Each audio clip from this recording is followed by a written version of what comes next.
time of Moses, over 3,500 years, our people have been doing the same thing. So let's go to the book of Numbers, chapter 8, verse 1, and we'll begin here. And it says there, Yahweh spoke to Moshe, and he said, say to Aaron, when you rise, when you set up the lamps, the 7 lamps must throw their light towards the front. I'm going to ask our media people to go ahead and put a picture there of the menorah. You see there, this is the menorah.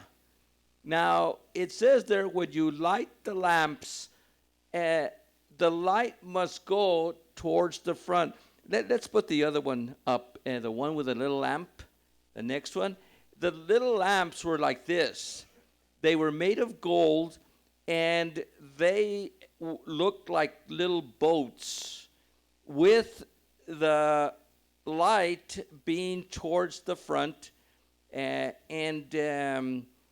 little thing was a little cup to open it up, and you would pour the oil on when you opened up the cup, and there was a little handle to hold it with.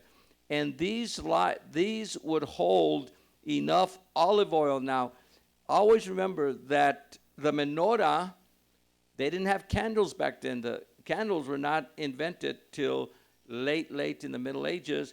And so the oil in this was olive oil. Now, olive oil is flammable if it has a wick. And here's the good thing about olive oil.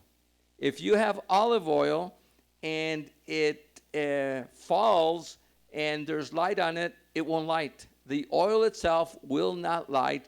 It needs a wick. So it's really safe. It's not like a lamp today of kerosene or anything like that. And so these were the lamps. Now let's put the next one. Now these lamps, a menorah is a lamp holder. We have a menorah right there. And of course, today we use candles. But in biblical times, it was a lampstand. And the lamps were on the lampstand, and there was 7 branches. And here's the middle branch, and then the side branches. Let's look at the next one. And some people think that the 3 on each side looked towards the front, but it was pretty much like the other one. This is just another example that I drew that kind of gives another view. And again, sometimes you'll see them this way, sometimes the other way. The next one. Here's a picture of the menorah. And when the temple was destroyed in 70 A.D., Titus brought the menorah and a lot of implements of the temple. They brought them to Rome. This carving is in Rome in what's called the Arch of Titus. And again, this is the actual picture of the actual arch. If you look at the next one, here it is in a replica that they carved just to see how it would be. And there's the menorah, there's the television camera as they were going through the streets. In fact, I actually blew the television camera up. You want to do the next one? And all of a sudden, if you blow it up, you could actually see who was there. Next one. And so here's a picture of the menorah in the Cardo in Jerusalem. And this is the menorah for the 3rd temple that will be built, that is being, all the implements are there. The next one.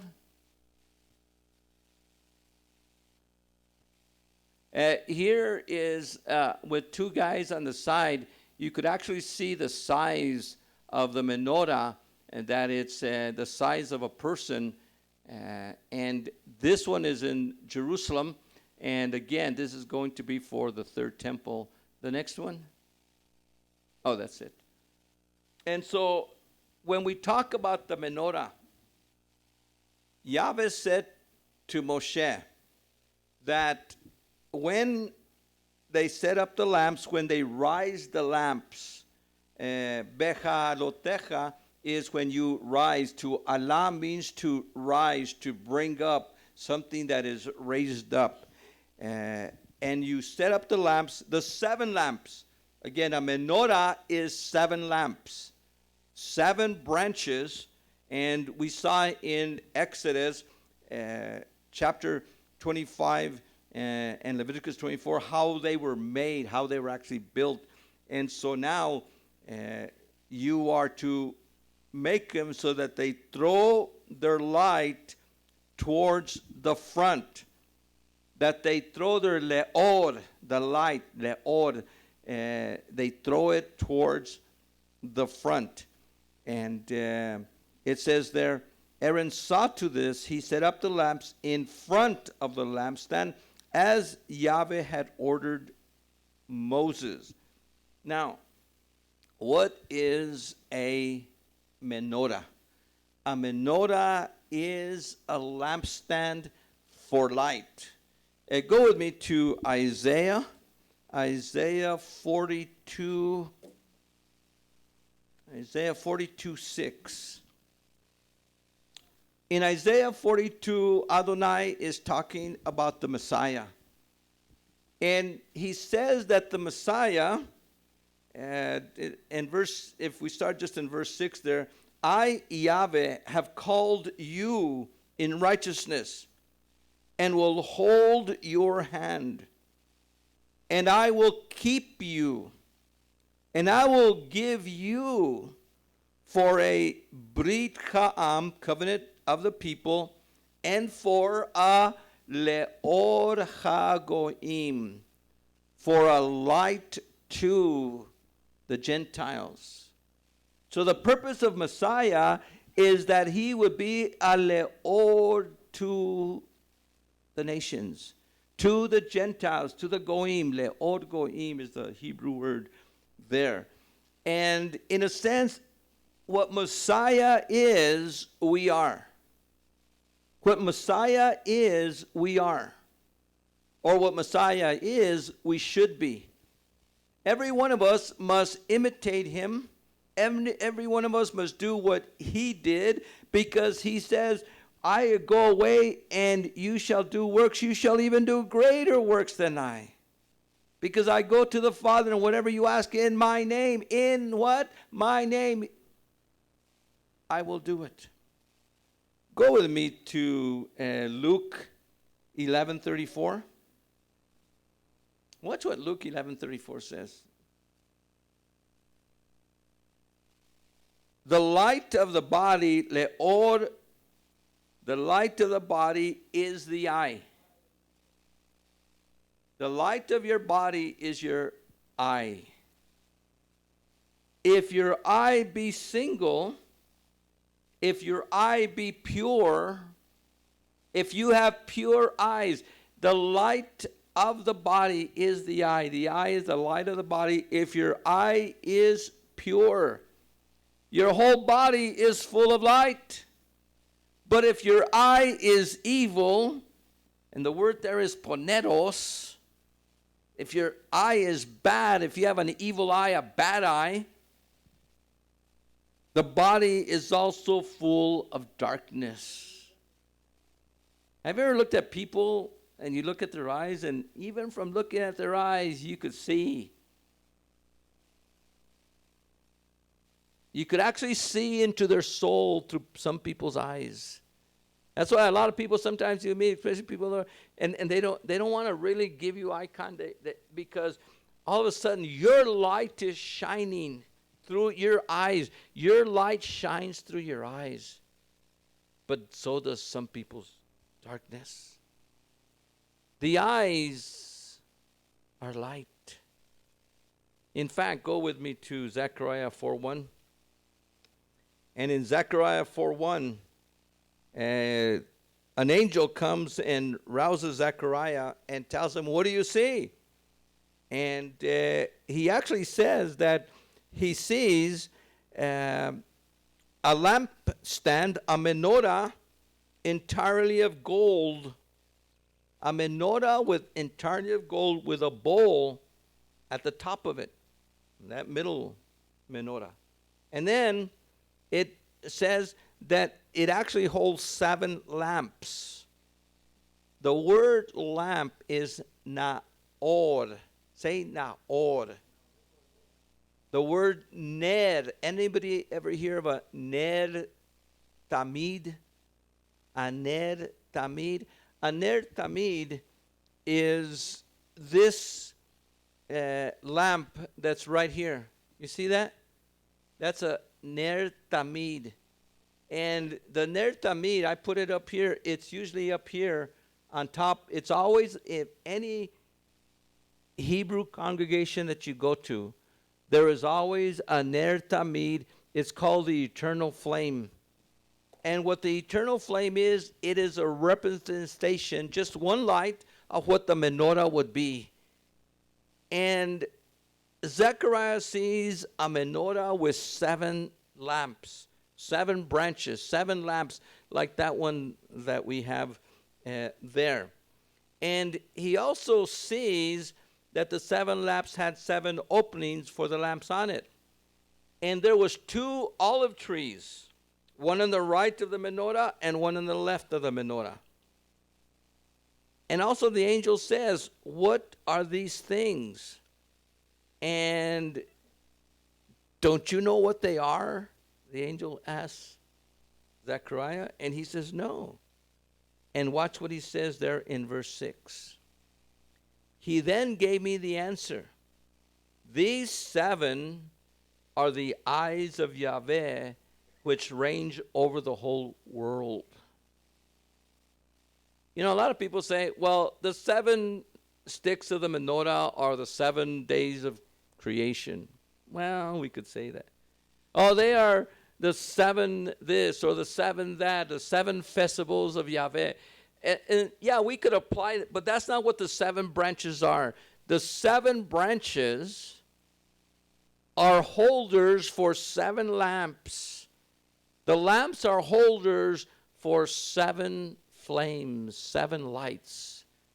Ner, Naor. And the 7 lamps on a menorah represent the 7 eyes of Yahweh, which overlook over the whole world. Now, Yahweh doesn't have 7 eyes. In fact, Yahweh doesn't even have eyes. These are symbolisms that Scripture says, because did you know that there is no language available that we could ever use that represents who Yahweh is, his being? There's no language available, so we have to use this anthropomorphic words and metaphors and similes and all these type of literary devices to be able to at least think of him. But think of 7 eyes. 7 is always the number of completeness, right? So think of Adonai looking over the whole world completely.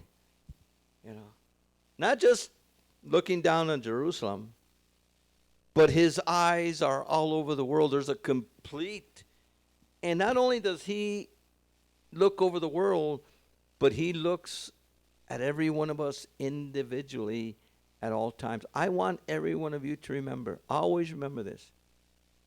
Adonai always has his eyes on you. No matter what. Whatever we're doing, young people, whatever we're doing, Adonai always has his eyes on us, especially when we're in trouble. Whenever you're in trouble, whenever you're going through a situation, whenever you don't know what to do, always know, look up. always know that he's looking at you and he's ready to deliver. He's ready to set free. He's ready to answer your prayer as you come to him in the name of Yeshua. That's why the name, I love that song. Your name, your name, your name, your name. His name, the name Yeshua, brings us to the face of the Father immediately. And by the way, that's the words that are used in Scripture, the face of. Prayer is cara a cara. The word for prayer in Hebrew is cara a cara. Think of whenever you pray, just think of Adonai's face right in front of you. And most of the time when you're praying to him, when his face is in front of you, te está dando cariño. He's just loving you. And you might think that Adonai is so far away, but the farther away you think he is, the even closer he really is.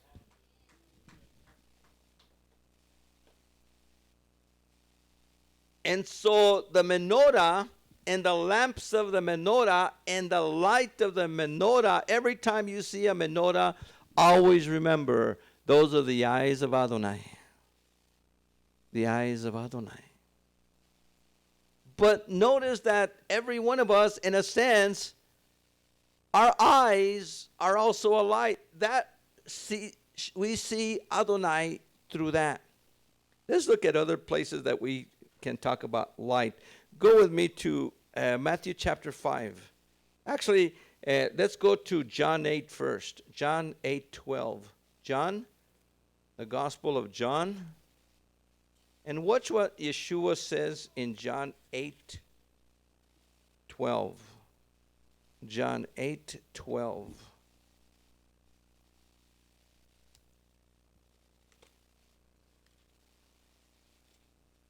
Okay. Yeshua spoke to the people again, and he said, I am the light of the world. In Hebrew, he would have said, Ani le'or ha'olam. I am the light of the world. Anyone who follows me will not be walking in the dark. He will have the light of life. He will have the light of life. Think of Yeshua as a menorah. And think of Yeshua just like a lamp. Just like even today we have flashlights. And especially if you're in the woods or in the middle of the night, something goes bump and you get your flashlight and you turn it on. What was dark becomes light. And we have a flashlight to bring light into darkness. Can you imagine there's no flash dark? Have you ever heard of a flash dark? A flash dark would be a little device that wherever there's light, you could, press it, and all of a sudden there's dark. Impossible. The world is in darkness, and we need to bring le'or, we need to bring light unto a dark world. Yeshua is le'or ha-goim, and every one of us should be le'or ha-goim, a light unto the Gentiles. Yeshua is the light. As long as he is in the world, he said, I am the light of the world. But go with me to Matthew 5. And in Matthew 5, he tells us what he is, we should be. In verse 14, you are le'or ha'olam. You are the light of the world. A city built on a hilltop cannot be hidden. No one lights a lamp to put it under a tub. They put it on the menorah, on the lampstand, where it shines for everyone in the house.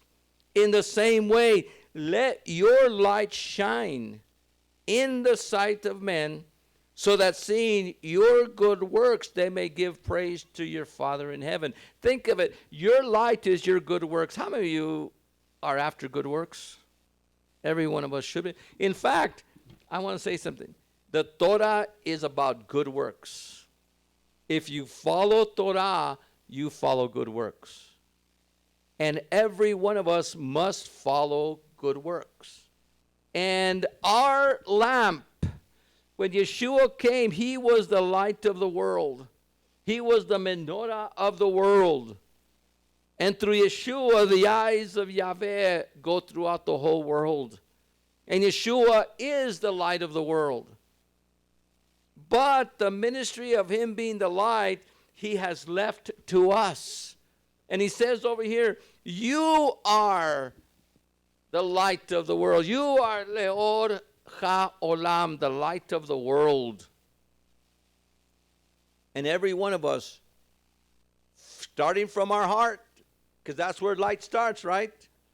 Light is a gift that Adonai gives us at salvation by grace through faith. And that light has to be fed. And that light and that fire is fed by Torah. And then it comes out of our eyes. It comes out of our actions. It comes out of our good works. A city on a hilltop cannot be hidden. Now it's interesting that when Yeshua was saying this, he was saying this in a mountain called Mount Arbela. If you go to Israel today, you will go to the Sea of Galilee. And in the Sea of Galilee, you will go to Tiberias. That's where most people stay. The hotels are in Tiberias. And a little bit north of Tiberias is Mount Arbela.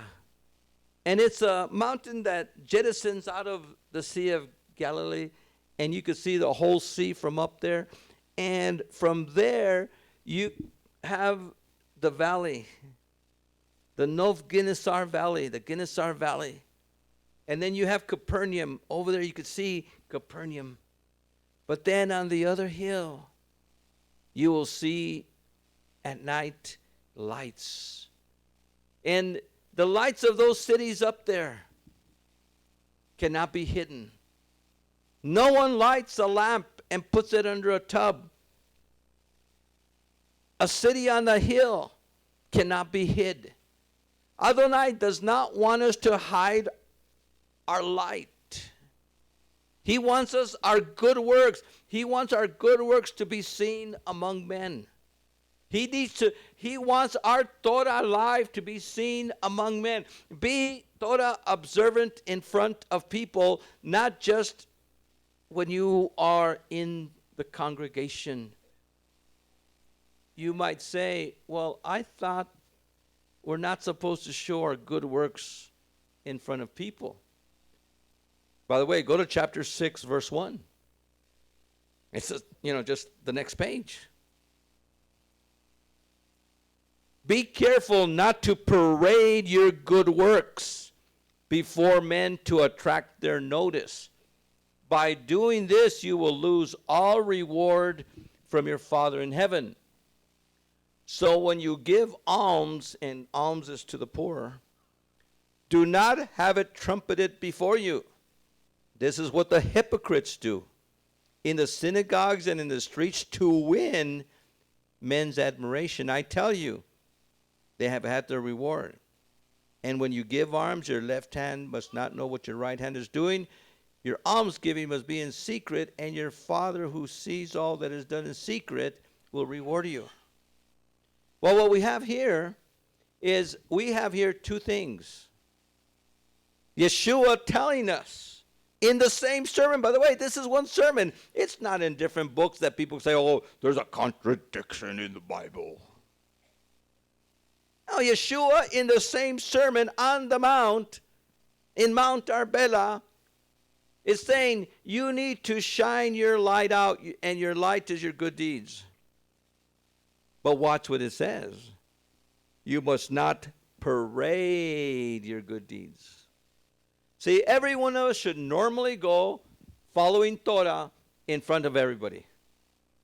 Not hiding our good works, but allowing our good works to be in front of people. But What do the hypocrites do? Hypocrites, they love to parade. I am giving $1,000. Ding, ding, ding, ding. Then, doo-doo, doo-doo, doo-doo. Rabbi so-and-so is giving so much. Look at all the gold. Look at all it. And what they would do is they would do a show. Yeshua doesn't want us to do a show. We have the offering basket here. There's nothing wrong with you guys coming. In fact, there's a lot of congregations that says, oh, we don't do that because we don't want people. Oh, wait a second. I want people to know that in front of everybody, we are doing what they did in biblical times, because in biblical times, the giving was always public there in the treasury. In fact, it was a room probably double this size, a courtyard, and there was offering, what we would call offering baskets, like tuba things sticking out. But can you imagine if Mr. T's not here? Mr. T's not here. Can you imagine if all of a sudden Mr. T would come over here and during the time of the offering, if he'd have 2 or 3 of you guys do trumpets, doo-doo, doo-doo, doo-doo, doo-doo, and Mr. T comes here with all kinds of gold and puts it so that now that would be wrong, right? But so many times we have this idea that we always need to do everything hidden. No, when you give alms, when you give money to the poor, don't parade it. I gave $1,000 to the poor. We don't need to have it paraded. We don't need to have it trumpeted. But if you give and you follow Torah, you do the things of Torah publicly, there's nothing wrong with that. Our light must shine. We must have light. Now, as individuals, but as a congregation also, go with me to the book of Revelation chapter 1. En el libro de Apocalipsis capítulo 1. El libro de Apocalipsis, the book of Revelation, chapter 1. ¿Y qué miramos aquí? What do we see here? In verse, we see in chapter 1 that Yeshua is in the midst. There around verse 13, verse 12. I turned around to see who had spoken to me. And when I turned, I saw 7 golden menorot. Everybody say menorah. Menorah is one lampstand. 7 golden lampstands are 7 menorot. Menorot is plural. So John sees 7 golden menorahs. And surrounded by them a figure like the Son of Man, dressed in a long robe tied at the waist with a golden girdle. His head and his hair were as white as wool or as snow. His eyes were burning flame. Oh, look at that. There's the eyes. And it says there,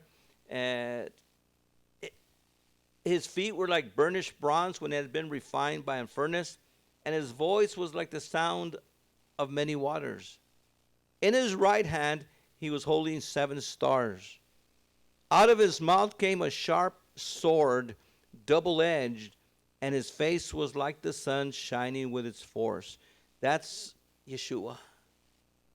When I saw him, I fell in a dead faint at his feet, but he touched me with his right hand and said, do not be afraid. I am the first and the last, the Alpha, the Omega, the Aleph and the Tav. I am the living one. I was dead, and now I am alive forevermore. And I hold the keys of death and of hell, the underworld. Can you imagine? It's in his hands. It's not in Chasatan's hands. It's in Adonai's hands, Yeshua's hands. Now write these things that you see of the present happenings and of the things that are still to come. Here it is. Watch this. Verse 20. The mystery of the 7 stars you have seen in my right hand, and of the 7 golden lampstands is this. The 7 stars are the messengers of the 7 kehilot, and the 7 menorot are the 7 kehilot themselves. And so there are 7 menorot, 7 menorahs, 7 lampstands. Yeshua is in the midst of them. He's surrounded by 7 menorot, and the menorot are the kehilot. A kahal is a congregation. We are a kahal here. This is an assembly. The Greek word is ecclesia. The Greek word that Paul uses in the New Testament is ecclesia. Of course, the King James uses the word church. But the word church is not a biblical word. That's an old English word, church, that means a circle, a gathering of people in a circle, a circus, a rodeo. But the Hebrew word is kahal. Everybody say kahal. And we use the word kehilah, an assembly, the assemblies, all of us together are the kehilah. This is the kahal. This is kahal olive tree. This is the olive tree kahal. This is the assembly of the olive tree. And we are a kehilah.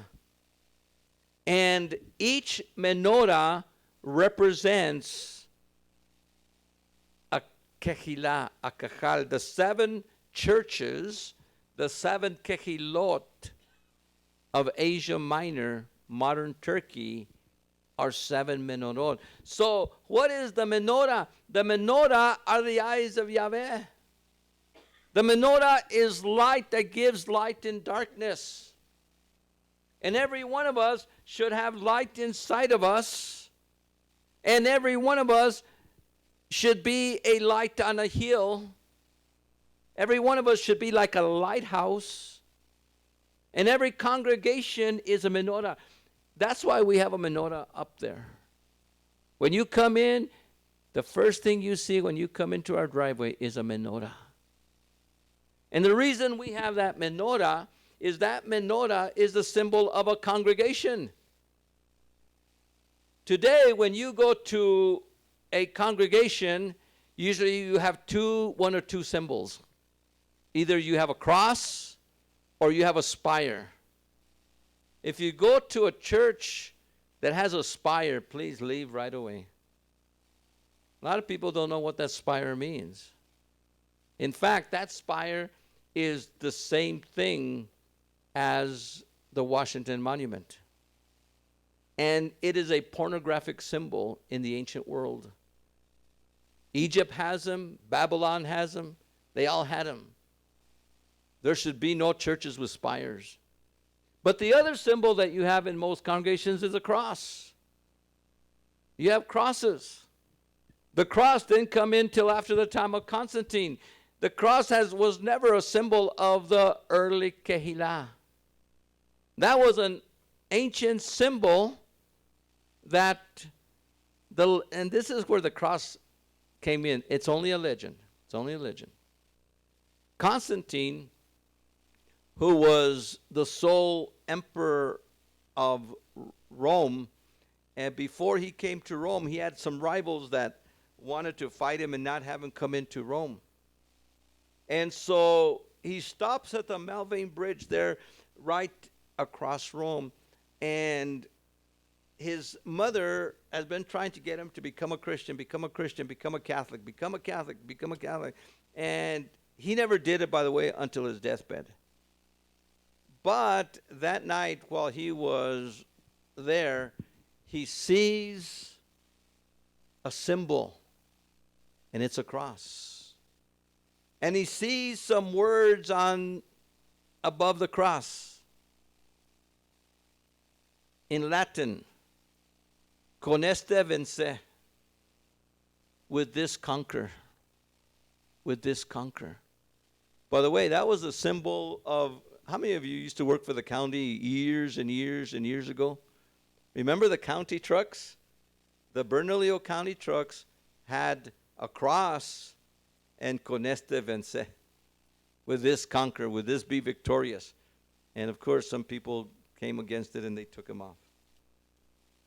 But that was the county of that was the symbol of Bernalillo County. Constantine's cross. And that's when the cross came in.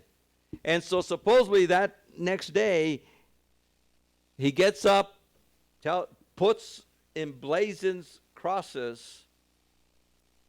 Here's where we get the word crusader. A crusader is a crosser, someone with a cross, a military man with a cross. He puts crosses on their soldiers, and they go, and of course, he wins the battle. So because of that, he allowed Christianity to be a state religion, along with paganism, because he was a pagan all his life, till the day he died. But that's where the cross came in. Didn't come in the book of Matthew. Didn't come in the book of Revelation. The book of Revelation says the seven Menorot are the seven Kehilot, are the seven churches. So we, as a church, as a congregation, as a Kehillah, as a body of Messiah here in this place, are a Menorah. And we're a Menorah to one another. We're a light every individual should be a light to one another. But we should also be a light to this city. But not only should we be a light to this city, we should be a light to the world also. We should be a light to the Gentiles, to the Goyim. And every congregation has the responsibility of bringing light to the world. Light by good works, light by preaching the gospel, light by bringing in the lost. My responsibility is to train you so that you could do the work of the ministry. By the way, every time you go to congregation, always think of that as halftime. We're at halftime here. This is not the game. This is not the game. The game is outside. I'm your coach. I'm here in halftime. Tom, do this. Hey, you got to do this. I encourage you to do that. No, that's not the way you do it. You got to run the play this way. You fumbled. How many of you fumbled this week? Come on, let's pick it up. Let's not fumble. No fumbling today, this week. And then, okay, get out there. We have a second half. We have more to go. And in a sense, every one of us should go out and let our light. I'm going to encourage every one of you this week. And by the way, I'm not going to ask for a raise of hands, but a lot of people wear crosses. You see, in fact, sometimes you look at some of these, drug-addicted, rock stars, and the rock stars have the biggest crosses that I've ever seen on anybody. Have you noticed that? Why do they like wearing crosses? The menorah is the symbol that we should use. And every time you see a menorah, I would encourage every one of you to have a tapestry of the menorah, or a picture of menorah, or even a menorah. Let's see, there's one right there. We have one over there. Or I always have one. I have one over here, a little menorah. Have a menorah. That's the symbol of me shedding my light, my good works, our congregation throwing out our light and our good works to the whole world. And so it's important for us to do that. Let's go back to our Parsha today. By the way, the Parsha today is a very rich Parsha. I've mentioned sometimes that sometimes some Parshas are very, very dry, and you have to squeeze them to get some blood out of them. The one today is so rich that today's Parsha actually has 13 sermons in it. So we could actually take each of those things and teach on them. Okay, the next thing is verse 5. At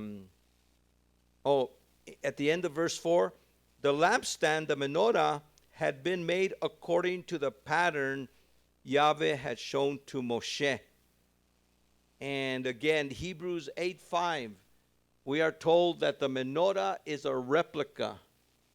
What was in the tabernacle itself, and every furnishing was a replica of the one in heaven. And in verse 5, the Levites are offered to Yahweh. Now the Levites, and the Pidyon Haben is the offering of the Levites as the firstborn in place of the firstborn. And Pidyon Haben is the only dedication for newborn male babies. I know in Christianity all babies are dedicated.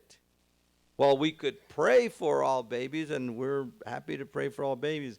In Scripture, only the firstborn male is dedicated. So every one of you males that is firstborn is a Pidyon Haben. A Pidyon Haben. A dedication and a separation of the son. The putting aside, the setting aside of the firstborn male.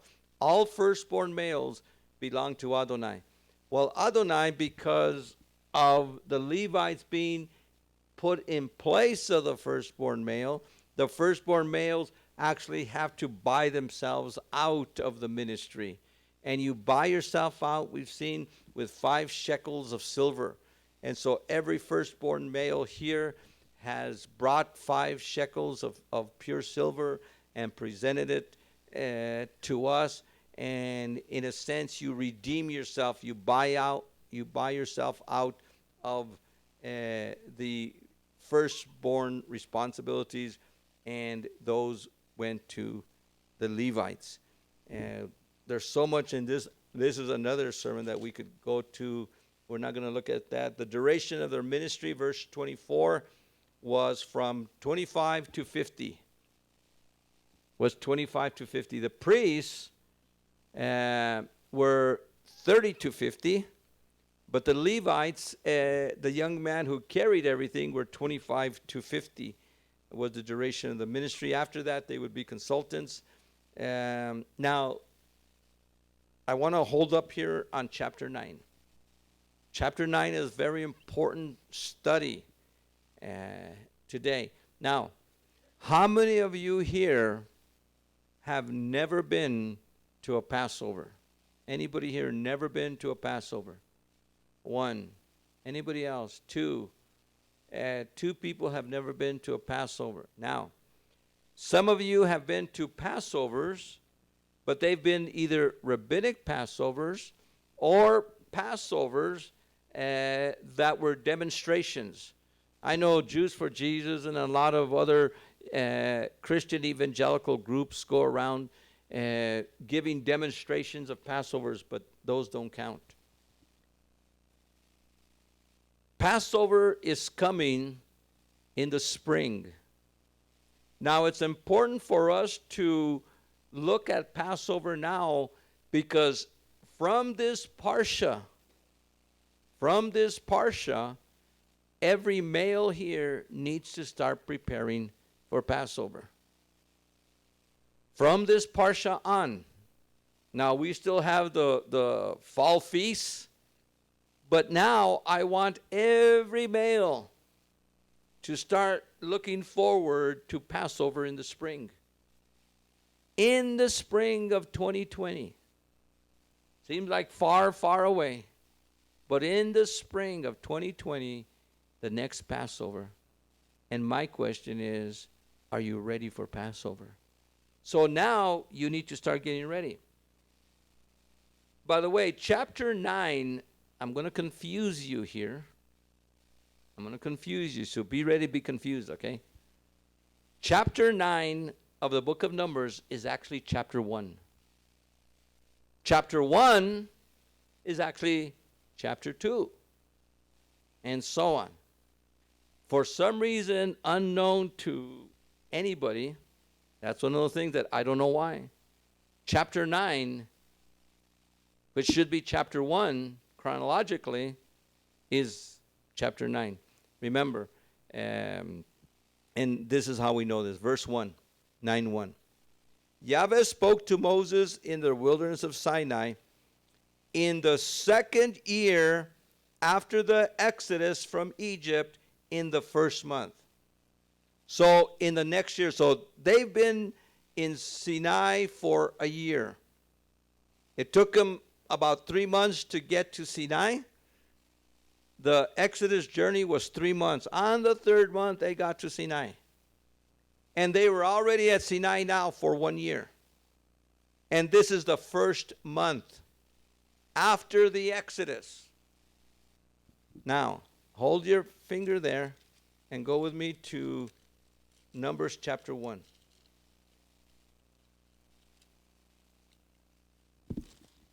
And here in Numbers chapter 1, watch what it says. 1:1. Yahweh spoke to Moshe in the wilderness of Sinai, in the tent of meeting, on the first day of the second month, in the second year after the exodus from the land of Egypt. And he said, so this is the second month. It is the first day of the second month of the second year. But 9:1 is what? It is the first month of the second year after the Exodus. So the events of chapter 9 occur before the events of chapter 1. Okay, so if you ever read that, don't get confused, because for some reason, we don't know why, it was done that way. Okay, now verse 2. Let the sons of Israel keep the Passover at its appointed time. Now remember, the Passover at its appointed time, well, let's go on.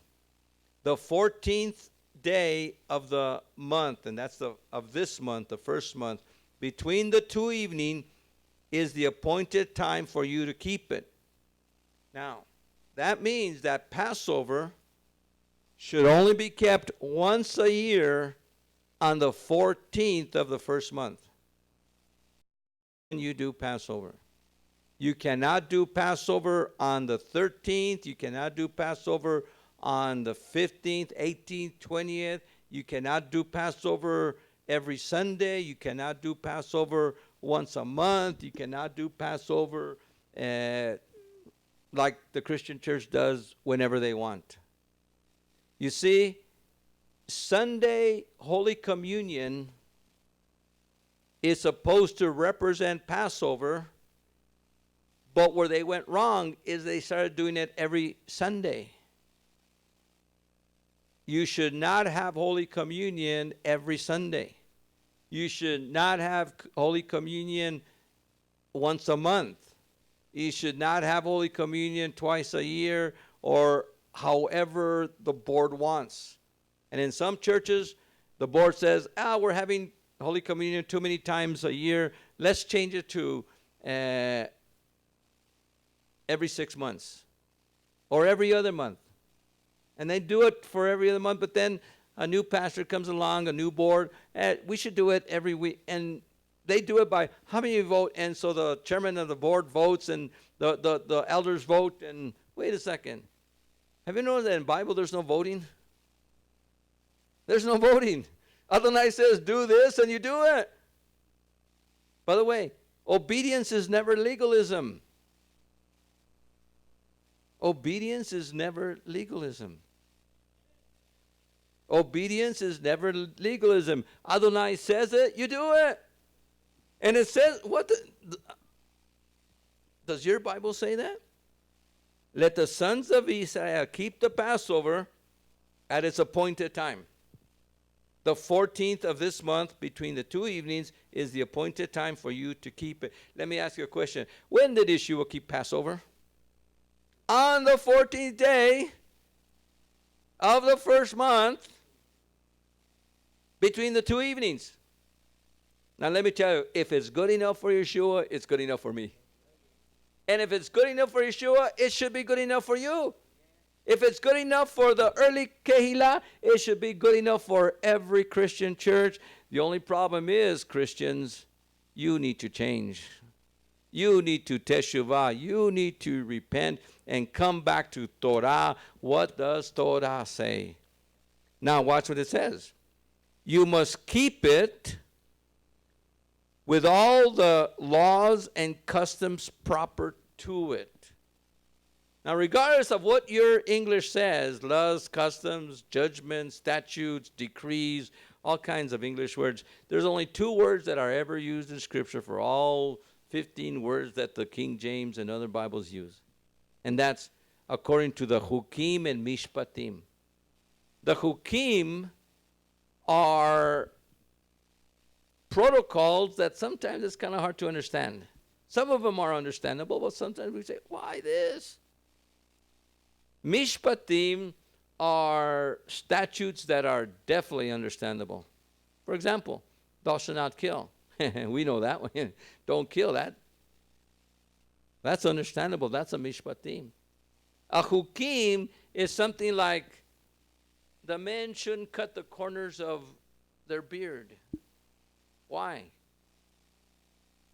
I don't know. But I do it because that's what he says.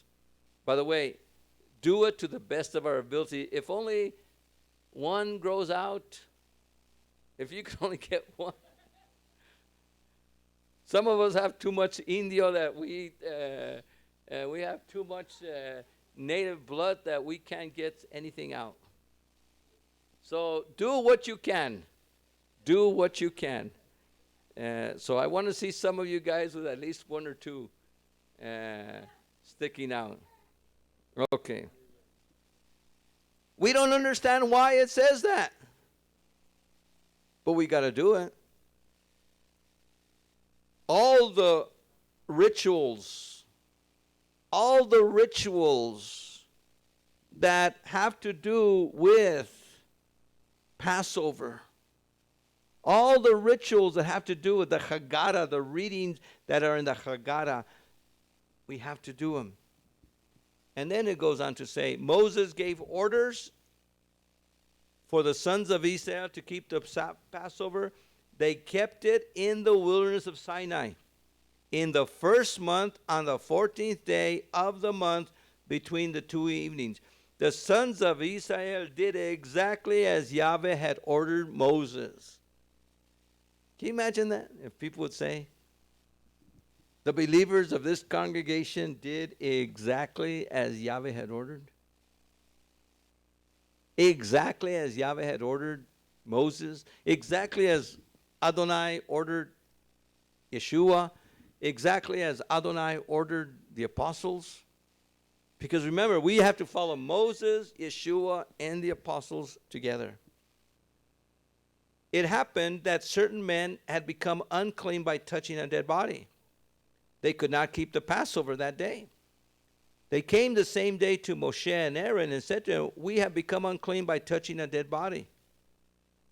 Why should we be forbidden to bring an offering to Yahweh at the proper time with the rest of the sons of Israel? Moses answered, wait there till I learn what orders Yahweh gives about you.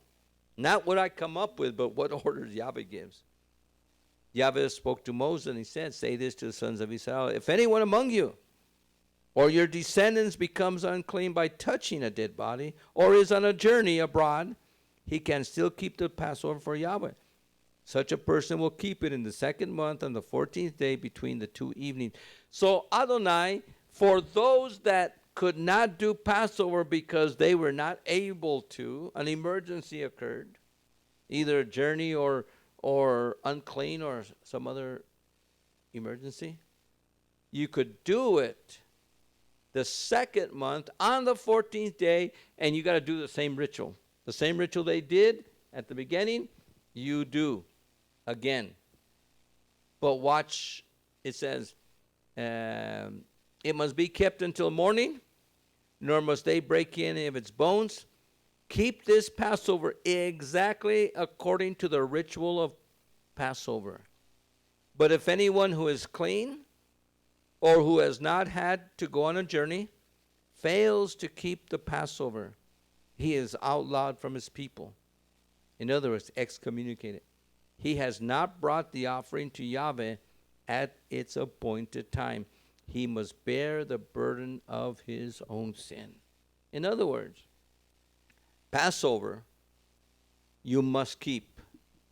Right now, if you have not kept Passover for all your life, you've never done it, you've been a believer, you've been baptized in Yeshua, and you haven't been a believer, and you've repented. Right now, a believer or an unbeliever, and you haven't kept Passover, even right now in your heart say, Father, either I didn't know, I've been ignorant of this, I was in sin, I was in rebellion. From this day forward, as I give my life to Adonai, as I am baptized, if you have to be baptized, I will start doing Passover.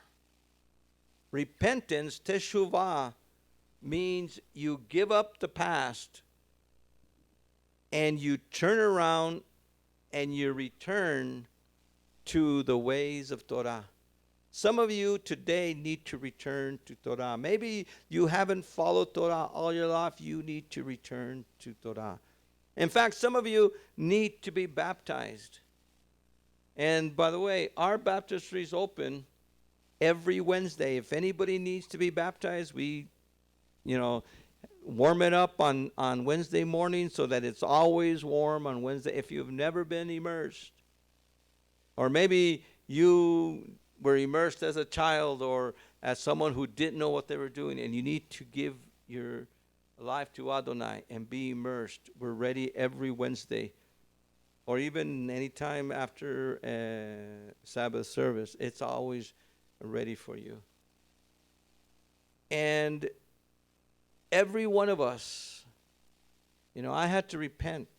You know what, Father? I used to do Holy Communion and the Lord's Supper, what they called, and the Lord's Table or the Eucharist, whatever background we came in, that's not Passover. It's supposed to be Passover, but it's been changed by man. It's become the Mass and all these other things that Adonai, Yeshua never intended. Remember, when Yeshua was at Passover, Yeshua was doing Passover, and Yeshua says, as often as you do this in remembrance of me. What was the this? The this was Passover. The this was not a Catholic Mass. It was not a Baptist. It was not Apostolic. It was not Grace Church. It was not Lutheran Church. It was not this. It was Passover. And Yeshua says, whenever you do this, whenever you eat this bread is the afikomen. Whenever you drink this cup is the third cup of redemption in the Passover ritual. Whenever you do this to remember me. As we remember our exodus from Egypt, so we remember our exodus from sin. If a proselyte is living among you and keeps a Passover for Yahweh, he must keep it according to the mishpatim and chukim of the Passover. There is to be one law among both proselyte and native alike. In other words, if a stranger from another country comes in, a foreigner comes in, and says, I want to become a proselyte. I want to now join Israel and I want to convert, then he can. Because there's only one Torah, one Chukim, one Mishpatim for a proselyte. See, the proselytes don't have, well, you're a proselyte, so you're a Gentile still, so you got to follow. No, there's one law for both. That means Gentiles who become believers in Yeshua have to follow the Hebraic way. The problem is Jews that have become followers of Yeshua now have to follow the Gentile way. Wait a second, that's not what it's about. Jews do not become Gentiles, which is the common understanding both in Judaism and Christianity. When a Jew accepts Yeshua, many people say, well, now he's a Gentile. No, he's not. He'll always be a Jew. But Gentiles, on the other hand, when a Gentile becomes a follower of Yeshua, guess what? He becomes part of Israel. A Jew cannot become a Gentile, but a Gentile can become Israel. That's the gospel. That's the good news that we could all join. Oh man, there's so much there. We could talk about the cloud. We don't have time. That's another sermon. Chapter 10, the trumpets, that's another sermon. The order of the march, that's another sermon. Moses' proposal, the departure, that's another sermon. Let's go to chapter 11.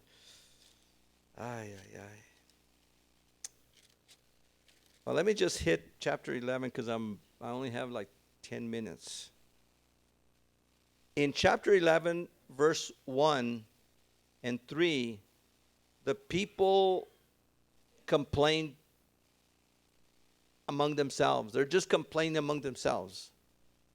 You have a little group. Sometimes you have little groups of people. Oh, that pastor, oh, that elder, that lady. But watch what it says. Which was offensive to Yahweh, to his ears, and Yahweh heard it. Remember, he has eyes? Guess what else Adonai has? Ears. Now, he doesn't really have ears, but he could hear. He could hear every mumble, every grumble. He could hear that. You might not even have to say it out loud. He could hear your heart. Well, Adonai heard it, and his anger blazed, and the fire of Yahweh burned among them. It destroyed one end of the camp. Can you imagine one end of the camp was and the fire came and destroyed them. That's why be careful with grumblers, because you got to get far away from them, because when the fire comes, you don't want to be next to them. So don't grumble with the grumblers. We don't know why.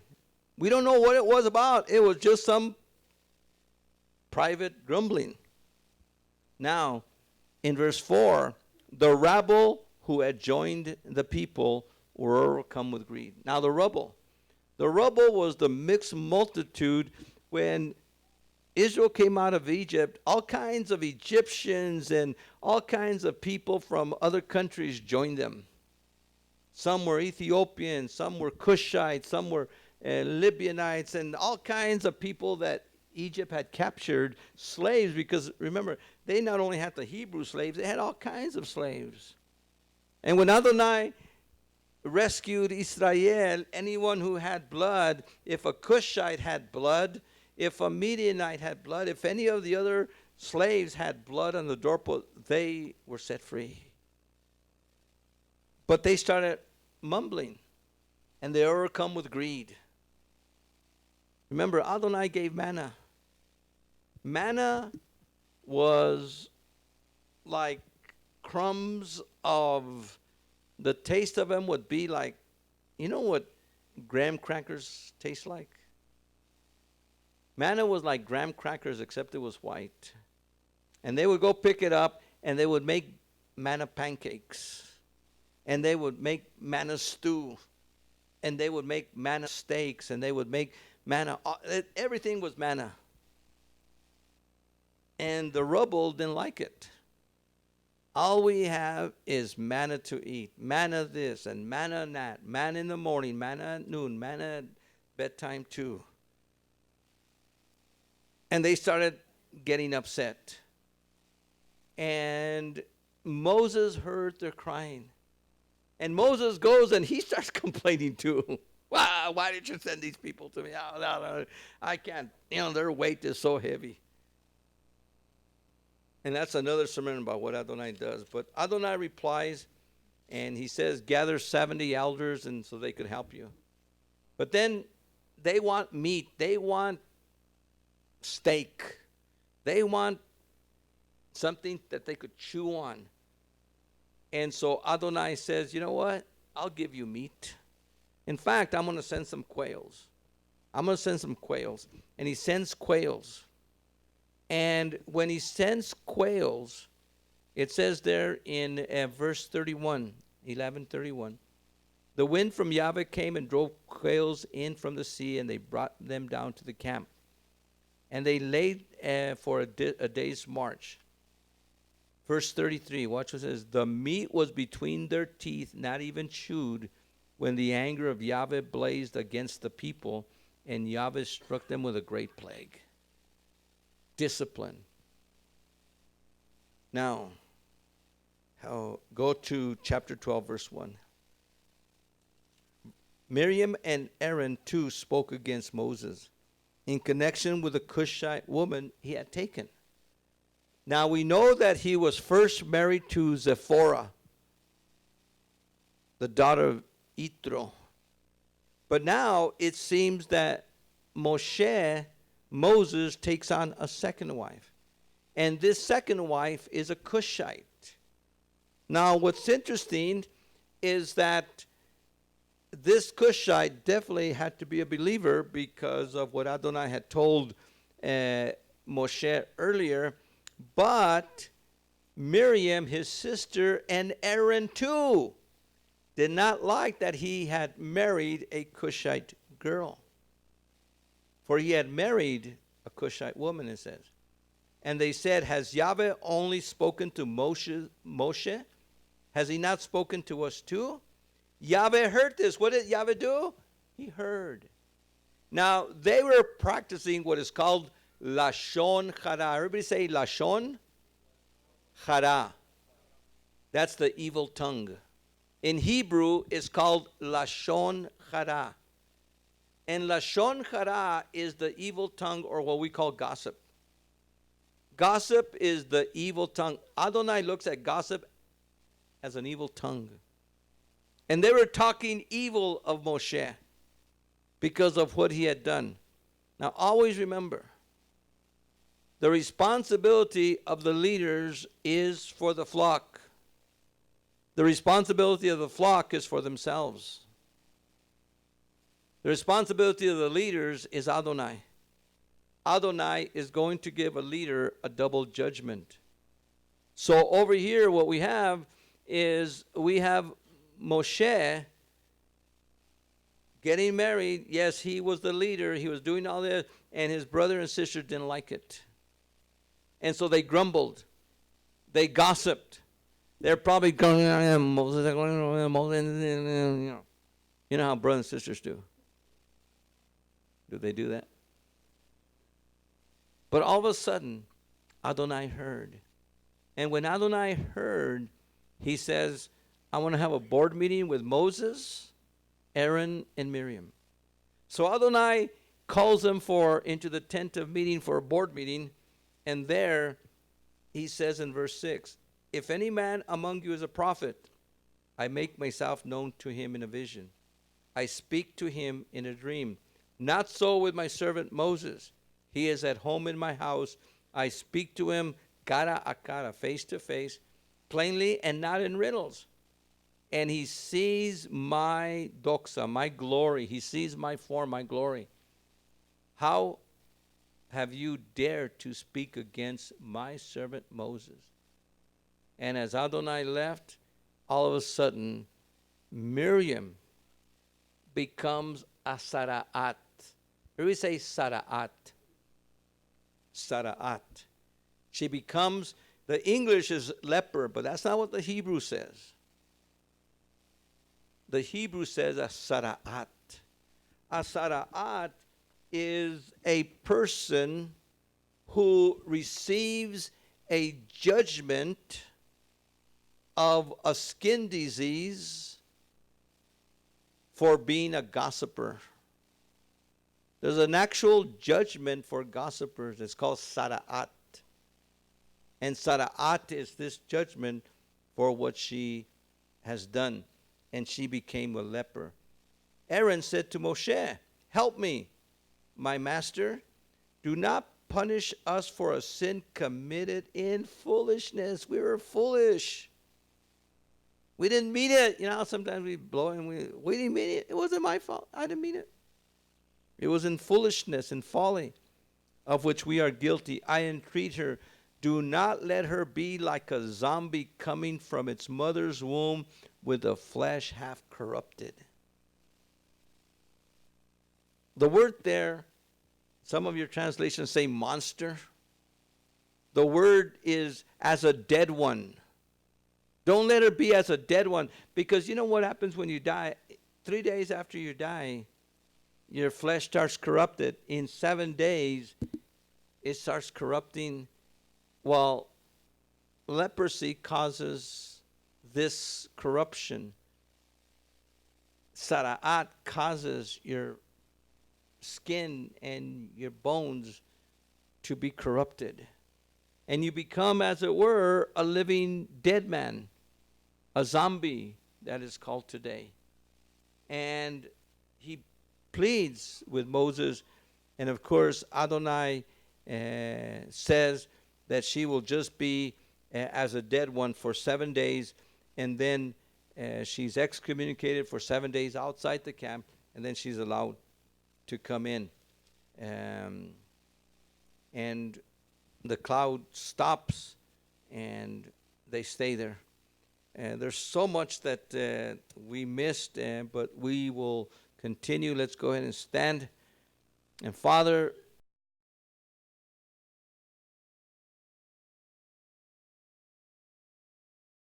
time in with the trumpets and some of these other stories in here, but these stories are for our good. These stories are for our edification. The wise man learns from his mistakes. The wise man learns from his mistakes. The wiser man learns from somebody else's mistakes. And so, Father, let us be wiser and learn from the mistakes of Aaron, Miriam, and other people's mistakes so that we don't follow their mistakes. Allow us not to gossip. When someone tries to correct us, allow us not to come against them. Allow us to be the men and women that you want us to be, showing our light out, having good works, Torah works. Not for salvation, but because we're saved. I am saved. And as a saved person, my good works should show.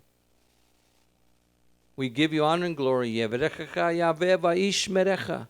A'ir Yahweh panav elecha v'chunecha. Asa Yahweh panav elecha v'yasem lecha shalom. May Yahweh bless you and keep you. May Yahweh make his face shine upon you, be gracious unto you. May Yahweh lift up the light of his countenance upon you and give you his peace. Shalom, shalom. Amen.